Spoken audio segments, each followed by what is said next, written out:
자, 이 세상에 있는 모든 사람들은 다 고통을 경험하면서 삽니다. 왜냐하면 아담 때부터 죄를 지었기 때문에 고통이 찾아왔기 때문입니다. 아담도 고통을 겪었습니다.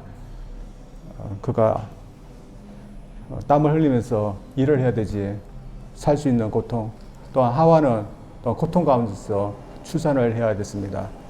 에덴 동산에서 쫓겨나서 사는 그런 고통, 또한 자신의 큰아들이 작은 아들을 살해하는 것을 목격하는 그런 고통, 또 나중에는 늙고 죽어가는 그런 고통을 그는 겪어야 했습니다. 그러나 아담만 뿐 아니라 이 세상에 있는 모든 사람들이 다 그런 고통을 겪으면서 살고 있습니다. 그래서 우리가 이 세상 자체를 사는 그 자체가 고통인 것 같습니다. 아담은 죄를 지을 때 이런 고통이 있을 거라 생각하지 않았을 것입니다. 오늘도 이런 생각을 갖고 있는 사람들이 있습니다. 그래서 좀 미모가 좋고 또한 돈도 있고 또한 건강하고 또 부유하면 고통이 없을 거다, 그런 생각을 하는 것입니다. 어떤 남자가 있었습니다. 강남에 사는 사람이었는데 그가 결혼하고 한 6년 동안 직장을 살았는데 직장 생활을 그만둬 버렸습니다. 왜냐하면 사실은 자기는 부모님으로부터 강남에 빌딩을 건물을 갖고 있기 때문에 일을 할 필요 없다면서 그만둬 버렸습니다. 그리고 건물세로 받은 것 중에서 아내에게 600만 원씩 생활비로 건네주었습니다. 그리고 자신은 일을 하지 않고 자신의 취미 생활을 했습니다. 그것이 무엇일까요? 자신이 좋아하는 게임을 하면서 살았습니다. 거의 6년 동안이나 그렇게 게임을 하면서 살았답니다. 그리고 돈 걱정을 할 필요 없이 그렇게 살았습니다. 이 집은 어떻게 할까요? 돈 걱정을 할 필요 없으니까 더 이상 고통이 없을까요? 아내는 집에서만 계속 게임만 하는 이 자기 남편을 볼 때마다 너무 고통스러웠답니다. 그래서 있는데도 불구하고 집으로 나가서 아르바이트를 하면서 그렇게 살았습니다. 또 이 남자분도 어떤 고통이 분명히 있을 겁니다.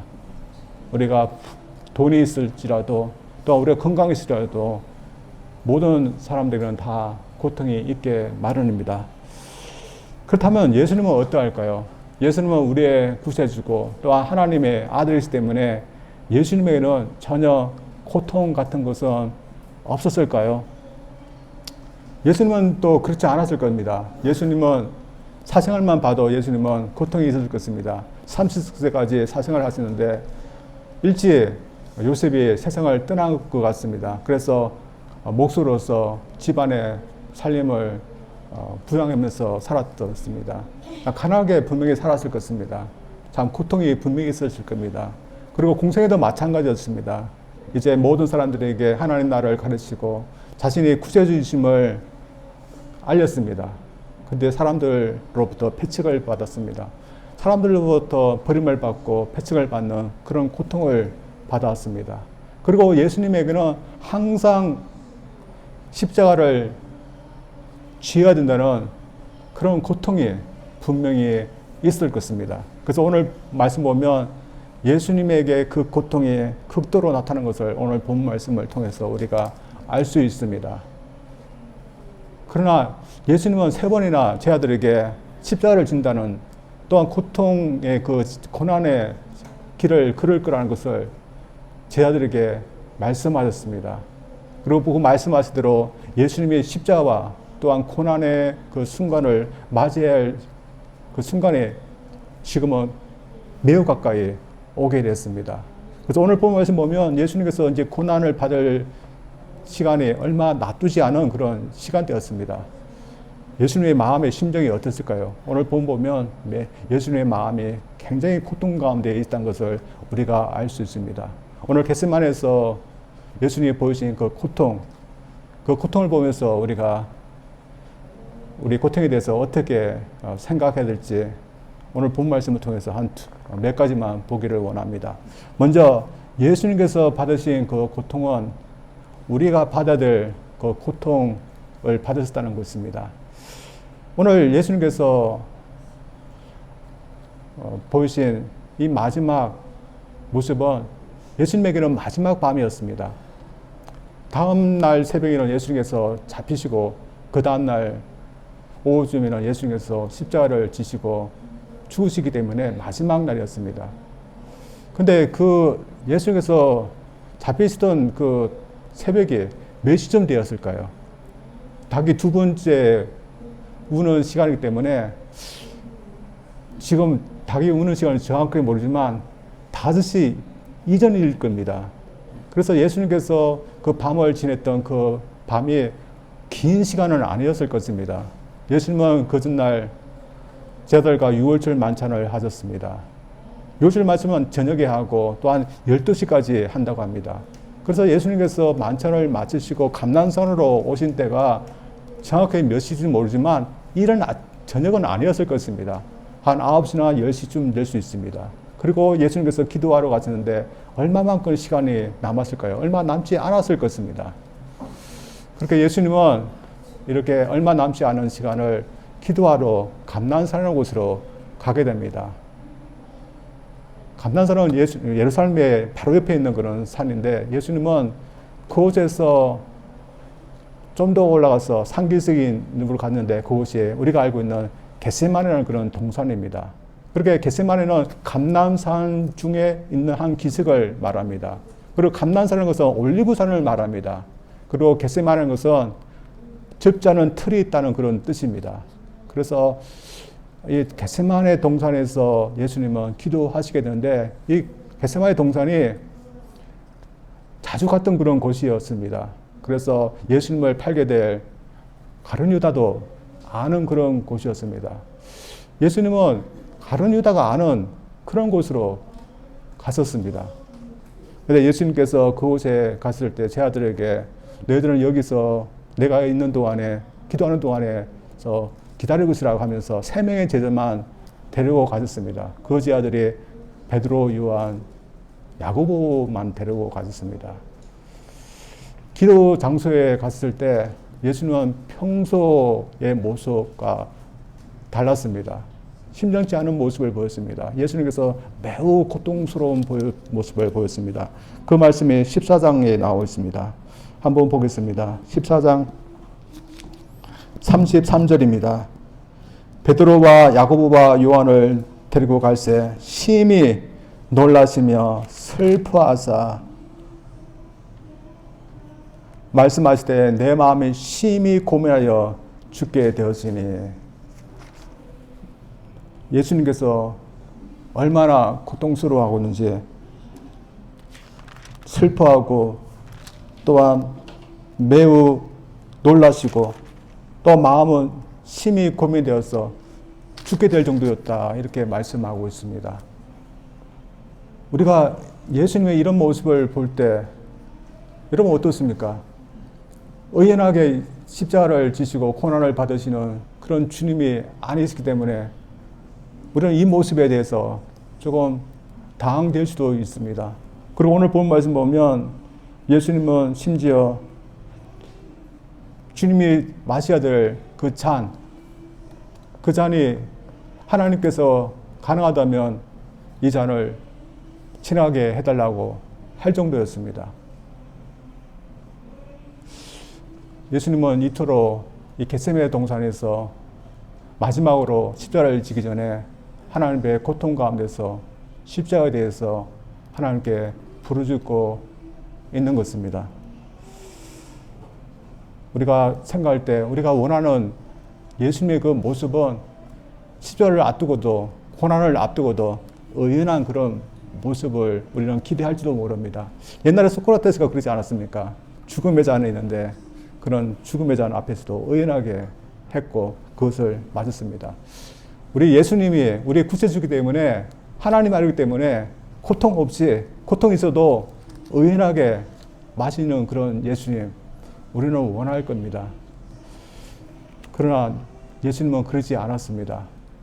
그리고 어떻게 보면 예수님이 우리에게 보이는 이 고통 가운데 있는 예수님이 당시에 제 아들 또한 저희들에게도 부끄러운 그런 모습이라면 이것을 보았던 세제자는 이 이야기를 하지 않았을 것입니다. 또한 복음서 기자들도 이것을 기록하지 않고 빼앗을 것입니다. 그러나 이것을 기록한 이유가 있습니다. 왜 기록했을까요? 예수님의 그 고통은 우리가 당해야 될 그 고통이었기 때문입니다. 예수님은 우리를 대신해서 대신 모든 고통을 당하셨습니다. 우리가 만약에 형벌을 받아서 고통을 받아야 된다. 그것을 우리가 안다 할 때 우리의 고통이 얼마나, 심적 고통이 얼마나 심하겠습니까? 우리가 육신적인 죽음을 우리가 당한다 할지라도 우리도 그걸 알게 되면 굉장히 마음의 고통이 클 것입니다. 그러나 그것을 넘어서서 하나님의 진노, 다시 말해서 하나님께 죄를 범하였기 때문에 지옥에 끌려가서 그 문턱에 떠밀어지는 그런 상황 가운데 있을 때 각 개인의 그 마음이 어떨까요? 저 같으면 굉장히 이거 말로 표현할 수 없는 몸부림쳐야 될 그런 고통일 겁니다. 예수님은 지금 각 개인이 겪어야 될 그 고통을 지금 다 받고 계시는 것입니다. 따라서 모든 사람들이 마셔야 될 그 고통을 예수님께서 혼자서 마셔야 되고 모든 사람들이 다 겪어야 될 그 지옥의 고통을 겪고 계시기 때문에 예수님에게 당겨진 그 하나님의 진노가 얼마만큼 모여졌고 또한 모든 사람들이 마셔야 될 그 고통에 또한 번민과 그것이 얼마나 모여져서 그 사인에 그 잔에 있었겠습니까? 그래서 어떤 사람들은 예수님의 그 잔은 천국의 잔이 아니라 지옥의 잔이었다. 그렇게 얘기하고 있습니다. 우리는 예수님을 볼 때 고통 가운데 있는 예수님, 우리는 좀 의연하게 대하기를 원하지만 우리가 예수님에게 돌리던 그 잔, 또한 그것을 생각하면 예수님은 고통스러울밖에 없었습니다. 이러면서 우리는 또 예수님의 그 고통에 저희들도 한 몫을 했다고 저희들 생각합니다. 그래서 저희들 우리가 마셔야 될 그 고통의 잔, 하나님의 그 진노의 잔을 예수님에게 우리는 건넸습니다. 우리가 마셔야 되는데 예수님께서 그 잔을 마신 겁니다. 그래서 예수님에게 주어진 죄인들이 다 마셔야 될 그 진노의 잔이 얼마만큼 모여졌겠습니까? 그래서 예수님께서 마신 그 진노의 잔은 그냥 상상할 수 없을 만큼 힘든 그런 잔이 분명한 것입니다. 그래서 우리가 예수님의 고통을 보면서 예수님은 의인하게 대했는데 왜 그랬을까? 우리가 그렇게 생각하면 예수님께서 마셔야 될 그 고통의 잔이 또한 우리가 예수님께 준 그 고통과 죄와 범인이 얼마나 많은 것인지 우리가 잘 알지 못하기 때문에 그런 이야기를 하는 것입니다. 아무튼 예수님은 이 잔을 마셨는데 예수님은 왜 이렇게 고통스럽게 이 잔을 마셨을까요? 우리가 알기에 예수님은 하나님의 아들입니다. 신성을 갖고 계신 하나님의 아들입니다. 신성을 갖기 때문에 예수님은 사회 가실 때 여러 기적을 베푸셨습니다. 그렇다면 예수님께서 이 잔을 마실 때 당신의 신성을 사용하면 되는 것이 아닐까요? 다시 말해서 퇴직을 맞아도 아프지 않는 몸으로 만들고 또한 목이 말라도 목마르지 않는 몸, 또한 못에 박혀도 아프지 않는 몸으로 바꾸면 되지 않을까요? 또한 다른 사람들이 모욕하는 그런 소리가 들지 않도록 철벽을 치면 되지 않을까요? 예수님은 그렇게 할 수 있는 능력이 있지만 예수님은 그렇게 하지 않았습니다. 만약 예수님께서 당신의 신성을 사용해서 아무런 고통도 느끼지 못하도록 하셨고 했다면 예수님께서 우리를 위해서 고통당하시고 모든 죄와 또한 번민과 우리가 생각할 수 있는 모든 고통을 다 짊어지시다는 것이 무슨 의미가 있겠습니까? 예수님은 몸소 자신의 그 고통을 다 당하셨고 우리가 마셔야 할 그 진노의 잔을 다 마신 것입니다. 이러면서 예수님께서 우리를 위해서 그 고통의 잔을 다 마셔주시기 때문에 이제는 우리가 그 고통의 잔을 우리가 마실 필요가 없는 것입니다. 따라서 우리는 이 세상에 태어나서 죄인으로 살고 있습니다. 죄인으로 살기 때문에 당연히 이 형벌의 벌을 받아야 되고 또한 진노의 잔을 마시는데 우리는 죄졌습니다. 그래서 우리가 이 죄질 때마다 이 겟세마네에서 우리를 대신해서 우리의 진노의 잔, 형벌의 그 고통의 잔을 마신 예수님을 우리는 기억해야 될 줄 믿습니다. 또한 이런 의미에서 주님께서 우리를 위해서 이 고통의 잔을 대신 마시고 우리에게 구원의 기쁨을 주기 때문에 저희들 더 이상 죄를 짓는 그 고통을 저희들이 만들지 말고 대신에 하나님의 구원받은 깨끗한 사람으로 하나님의 자녀답게 저희들 기쁨 가운데서 저희들이 살도록 노력해야 될 줄 믿습니다. 제가 한국에 있을 때 신학교 때 한번 성당에 한번 가본 적이 있습니다. 캐톨릭 성당에 가봤는데 수요일날 저녁에 갔습니다. 미사 때 갔는데 마침 그때도 예배를 드리고 있는데 우리 개신교하고 비슷했습니다. 그래서 찬송도 드리고 또한 신부님이 나와서 말씀도 주시고 또한 성만찬도 했습니다. 근데 다른 것은 다 비슷한데 좀 분위기가 개신교보다 많이 엄숙하고 무거웠던 그런 생각이 납니다. 특별히 찬송가를 부를 때 우리는 기쁜 찬송도 부르는데 대부분의 찬송가가 그 죄에 대한 찬송 또한 속죄에 대한 찬송 그런 가사였습니다. 그래서 예수님은 우리를 위해서 고통을 다 당하시고 우리의 기쁨을 주는데 왜 이렇게 기쁨이 없을까? 여러분 어떨까요? 우리 교회는 어떨까요? 또 우리 주님을 믿는다는 저들 각자는 예수님께서 우리를 위해서 고통을 다 맡아주시고 우리에게 기쁨을 주시는데 우리는 여전히 우리가 스스로 고통을 짊어져야 된다고 여러분 생각합니까? 우리는 그렇게 하면 안 되는 겁니다.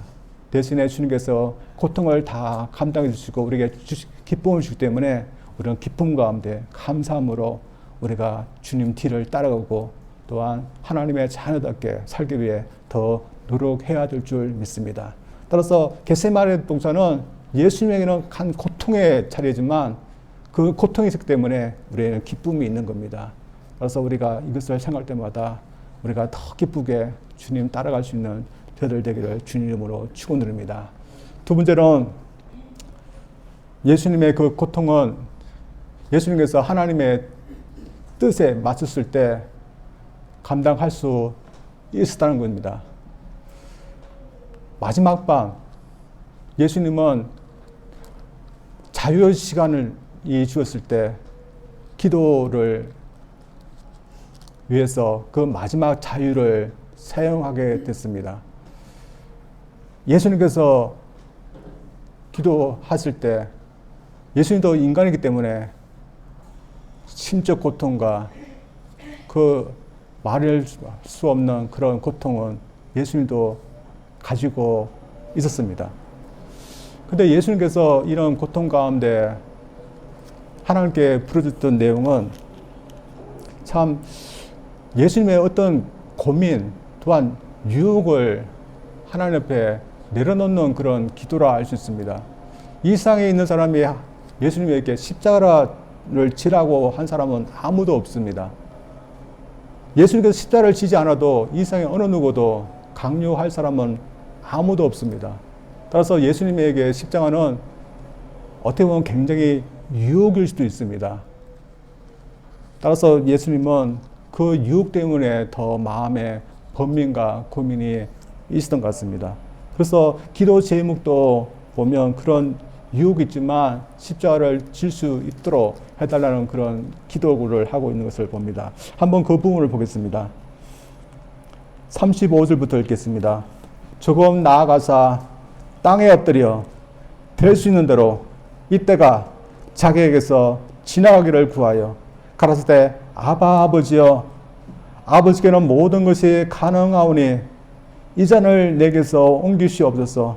그러나 나의 원대로 마옵시고 아버지의 원대로 하옵소서 하시고 하나님 아버지께 기도하기를 십자가 외에 다른 방법이 있다면 굳이 십자가를 지지 않도록 해달라는 그런 기도를 했습니다. 예수님이 마지막으로 하나님 앞에 이런 기도를 했는데 우리 입장에서는 어떻게 할까요? 참 하나님께 이런 기도를 했기 때문에 좀 섭섭한 마음이 우리에게 있을 수도 있습니다. 그러나 예수님께서 지셨던 그 십자가는 하나님께 또한 솔직하게 말할 때 참 고통스러웠기 때문에 이때는 하나님 앞에 솔직하게 고통스럽습니다, 고민스럽다 했던 그런 하나님 앞에 솔직하게 이야기했던 그것입니다. 그런데 오늘 본 말씀 보면 참 하나님 앞에 이렇게 솔직하게 기도하기 때문에 이 세 명의 제자를 데려가는 것이 어떻게 보면 참 불편했을지도 모릅니다. 그러나 불구하고 이 세 명의 제자를 데리고서 기도하시는데 왜 예수님은 십자가를 지시는 것에 대해서 왜 이렇게 힘들어서 하시는 이유가 무엇일까요? 그것은 바로 이것이 하나님의 진노의 잔이기 때문입니다. 예수님은 죄인이 아닙니다. 그런데 죄인을 취급해 받아들고 또한 하나님부터 진노를 받아들이는 그런 죄인이 되는 것입니다. 우리 같으면 맨날 죄를 짓기 때문에 하나님의 징계를 받고 또한 진노를 받는 것이 예수님보다는 더 나을 겁니다. 근데 예수님은 하나님의 아들로서 죄가 없는 분인데 하나님의 진노를 받아본 분이 아닌데 하나님의 진노를 받게 된 겁니다. 따라서 상상할 수 없는 그런 마음의 고통과 또한 번민이 십자가를 지시기 전에 분명히 있었던 것입니다. 따라서 예수님께서 십자가를 지시기 때 받는 그 육체적인 고통보다도 하나님의 그 진노의 대상이 된다는 그 마음의 고통, 그 번민이 더 있었던 것입니다. 그래서 될 수 있으면 이 잔을 마시지 않고도 구원할 수 있는 길이 있으면 십자가의 잔을 지나갈 수 있도록 해달라고 하였던 것입니다.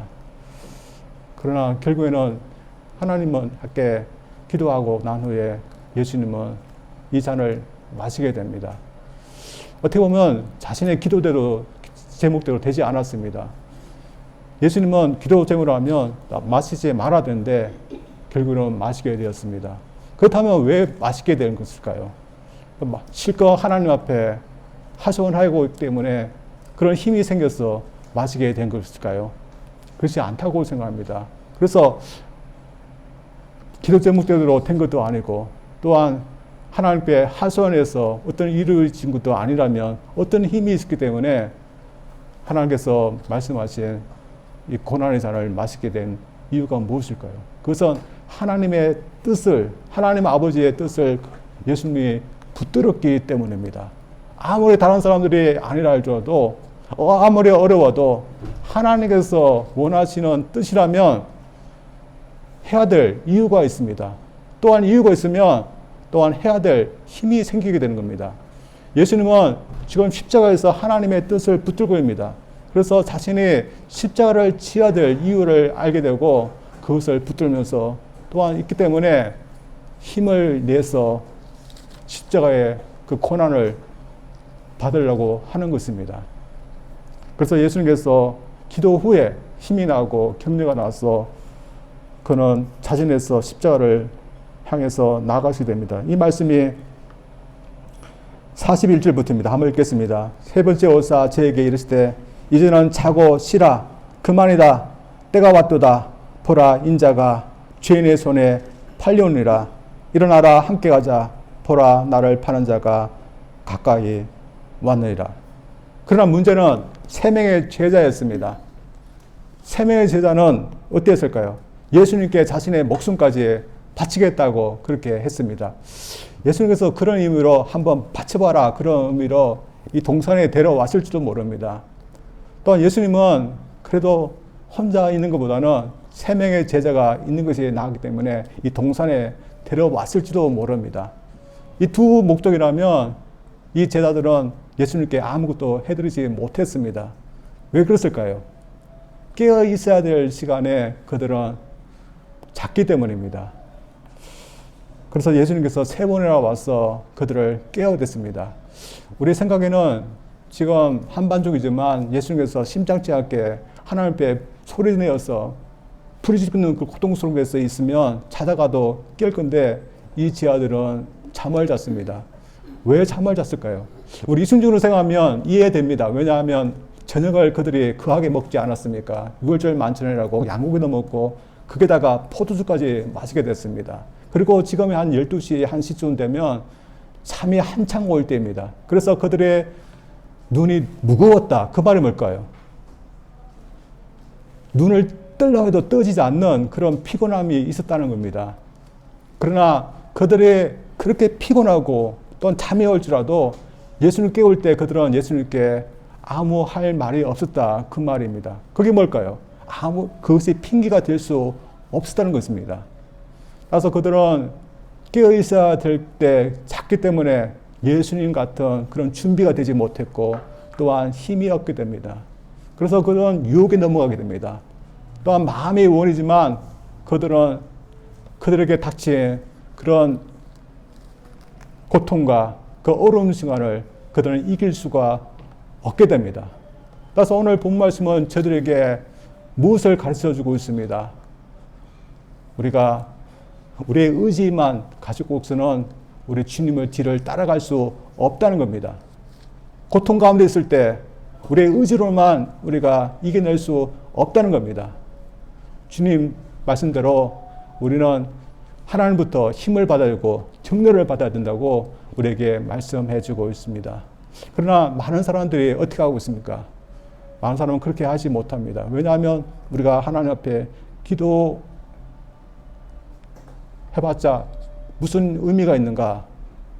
그러면서 하지 않으려고 합니다. 그래서 고통이 올 때 무엇을 합니까? 자신의 의지를 의지하고 또한 사람을 의지합니다. 또한 자신의 지혜를 의지합니다. 그래서 고통이 오면 그것을 의지하는데 그러나 이 세상에서 오는 그 고통 자신의 의지로 감당할 수 있고 자신의 지혜로 헤아릴 수 있고 이해할 수 있습니까? 그렇지 못한 겁니다. 그래서 오늘 저희들은 주님의 말씀처럼 우리가 고통이 올 때, 이 세상 살아갈 때 저희들은 하나님 앞에 깨어 있도록 노력해야 된다고 믿습니다. 많은 사람들이 고통이 오면 하나님부터 더 멀어집니다. 또한 삶이 어려지고 힘들면 하나님께 불평하고 떠나갑니다. 그러나 예수님은 그렇게 하지 말라는 겁니다. 그리스도인답게 깨어 있어라는 겁니다. 또한 그리스도인답게 더 기쁨 가운데 주님을 따라가려고 해야 된다는 겁니다. 그러면 우리가 예수님 말씀 것처럼 우리가 의지적으로라도 해야 된다는 것을 우리에게 말씀해 주고 있습니다. 많은 그리스도인들이 나는 마음의 원이지만 육신이 약하다 하면서 그렇게 핑계를 댑니다. 우리가 예수님께서 말씀하신 대로 우리가 눈이 무겁고 힘이 들고 피곤해서 기도를 못한다면 여러분 억지라도 이렇게 떼세요. 예, 억지라도 이렇게 눈을 뜨시려고 하시고 시간을 내시려서도 기도하십시오. 하나님 앞에 나는 시간이 없었어. 나는 피곤해서 기도 못합니다. 내 환경이 너무 어려워서 나 하나님을 원망할 수밖에 없습니다. 그렇게 하지 말라는 겁니다. 대신에 하나님께서 우리에게 주님을 통해서 모든 고통을 다 짊어지시고 이제는 하나님의 자녀로서 하나님 앞에 깨어있는 자가 되게 하셨으면 그렇게 깨어있도록 우리가 살도록 우리가 해야 될 줄 믿습니다. 자, 우리가 고통을 보면 많은 고통이 있습니다. 저는 이제 한 50, 여러분에게 아무것도 아니지만 50한 둘 되니까 아이고 이제 나이 드는 것이 고통이 좀 조금씩 느낍니다. 그래서 젊은 사람들 20대 한 10대 좀 보면 새파란 사람들 보면 참 좋겠다 그런 마음이 듭니다. 그래서 우리가 늙어가는 것도 고통이고 병드는 것도 고통입니다. 그러나 우리 이런 고통이 있지만 그러나 주님께서 감당하신 그 고통에 비하면 조금 남아있는 그런 고통이라고 믿습니다.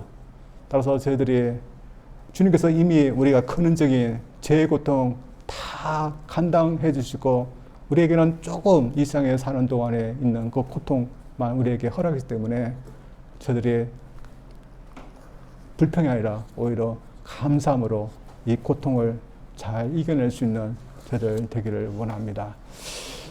여러분도 아시는 그런 사람이 있습니다. 옛날 영국에 있던 남자였는데 그때만 해도 설교를 하려면 국가로부터 허락을 받았습니다. 근데 이 사람은 국가의 허락을 받지 않고 설교를 했습니다. 그랬더니 그 형벌로 12년간 감옥에 갇혀지게 됐습니다. 자신은 하나님의 소명을 받아서 성도들에게 말씀을 전한 것밖에 없는데 억울하게 갇히게 되었고 그것도 12년형을 받게 됐습니다. 얼마나 억울하고 또한 감옥살이를 하는 것이 얼마나 고통이겠습니까? 근데 더 심한 것은 가족들이 문제였습니다. 가족들이 자신이 감옥에 있는 동안 생계를 할 수 없는 그런 식구들이었습니다. 왜냐하면 자신의 아내가 앞을 보지 못하는 맹인이었기 때문입니다. 결국은 아내는 거지가 되었고 또 굶어서 죽게 됩니다. 또한 새 아이는 어머니도 아버지도 없는 그런 고아가 되어버렸습니다. 얼마나 고통입니까? 그래서 지금 감옥에서 아무것도 할 수 없는 그 고통 속에서 그런 몸부림치게 됩니다. 어떻게 했을까요? 그런 믿음의 사람이기 때문에 하나님 앞에 기도를 하게 됩니다. 그가 기도를 하는데 하나님, 내가 이 고통 가운데 있지만 내가 주님을 위해서 무엇을 할 수 있는 것을 나에게 보여주시면 내가 이 고통 속에서도 내가 절망하지 않겠습니다. 하면서 하나님께 기도를 했답니다. 하나님께서 어떻게 응답하실까요? 그가 절망하지 않을 수 있는 어떤 것을 보여주었습니다. 그것은 그 감옥 속에서도 성도들을 위해서 믿음의 서적을, 글을 쓰는 것이었습니다. 그때 태어난 것이 무슨 글이었을까요? 성경등으로 많이 읽는다는 존 번연이 썼던 철로 역정이었습니다. 참 우리 믿음의 사람들은 이 고통이 올 때 하나님을 가까이 할 때 희망이 없고 또한 기쁨이 있을 줄 믿습니다. 만약에 우리가 지옥의 고통, 진노의 잔을 우리가 계속해서 마실 수밖에 없는 입장이라면 우리가 기쁘게 살 수 없는 겁니다. 그러나 주님이 우리를 대신해서 이 진노의 잔을, 고통의 잔을 다 마시심에 우리는 더 이상 죄의 고통이 아니라 이제 하나님을 믿는 사람으로서 우리는 기쁘게 사는 것만 남았다고 생각합니다. 여러분, 겟세마네 동산은 우리에게 참 기쁨을 주는 곳이었습니다. 예수님은 우리의 고통을 다 짊으시는 슬픔의 장소였지만 우리는 감사하게도 그곳이 기쁨의 구원의 자리가 되었습니다. 저들 세상에서는 주님 앞에 기도해봤자 무슨 소용이 있나 그렇게 말하지만 우리의 고통을 다 껴안으신 예수님이 우리에게 격려도 주시고 힘도 주시고 또한 우리가 고통을 당할 때 또한 그것을 감당할 수 있는 힘을 주실 수 있다는 것을 믿고 저들이 이 겟세마네에서 기도하신 예수님의 그 고통을 보면서 우리가 오히려 감사함으로 또 기쁨 가운데서 우리가 고통을 또 이기면서 살 수 있는 저들 되기를 주님 이름으로 축원드립니다. 우리 기도합니다. 하나님 아버지 감사합니다. 겟세마네 동산에서 몸부림치면서 고통 가운데서 하나님 앞에 십자가를 두고서 기도하신 예수님의 모습을 저들이 오늘 보았습니다.